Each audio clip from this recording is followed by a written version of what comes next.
हम अभी जिस स्थान पर खड़े हैं ये वही स्थान है जो अनेक ऐतिहासिक घटनाओं का साक्षी रहा है। जी हाँ, हम बात कर रहे हैं संसद के पुराने भवन के केंद्रीय कक्ष यानी सेंट्रल हॉल के बारे में, जिस आजादी को पाने के लिए हमारे देश की महान विभूतियों ने अपना जीवन न्यौछावर कर दिया, उस आजादी का सपना भी इसी केंद्रीय कक्ष में पूरा हुआ था।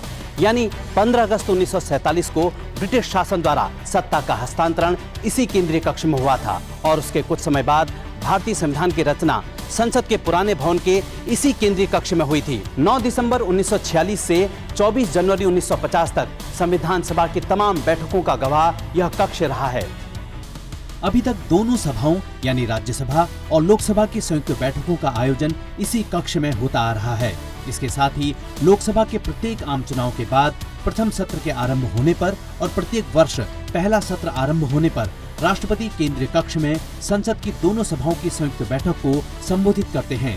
सेंट्रल हॉल में कुल 436 सांसद एक साथ बैठ सकते हैं। यह है संसद के नए भवन का लोकसभा कक्ष। इस नए भवन में केंद्रीय कक्ष यानी सेंट्रल हॉल नहीं बनाया गया। आखिर ऐसा क्यों किया गया? क्यों नए संसद भवन की आवश्यकता पड़ी और क्यों इसका निर्माण किया गया? आइए जानते हैं।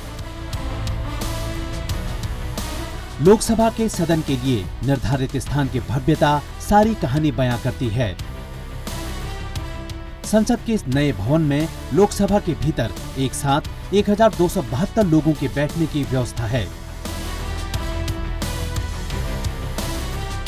यानी वर्तमान में लोकसभा और राज्यसभा के संयुक्त सत्र बुलाने पर यहाँ 800 सांसद एक साथ न केवल आराम से बैठ सकते हैं बल्कि 400 से अधिक अन्य विशिष्ट जन भी संसद के इस नए भवन के लोकसभा सदन में बैठ सकते हैं।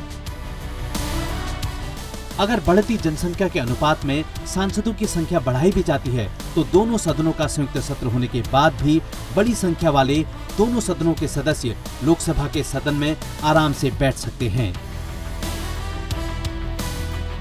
संसद का नया भवन ज्यादा क्षमताओं के साथ संसदीय प्रणाली का विस्तार करेगा और साथ ही भारत को लोकतांत्रिक रूप में और मजबूत राष्ट्र बनाएगा। कैमरामैन महावीर सिंह के साथ मैं नरेंद्र सिंह, संसद टीवी।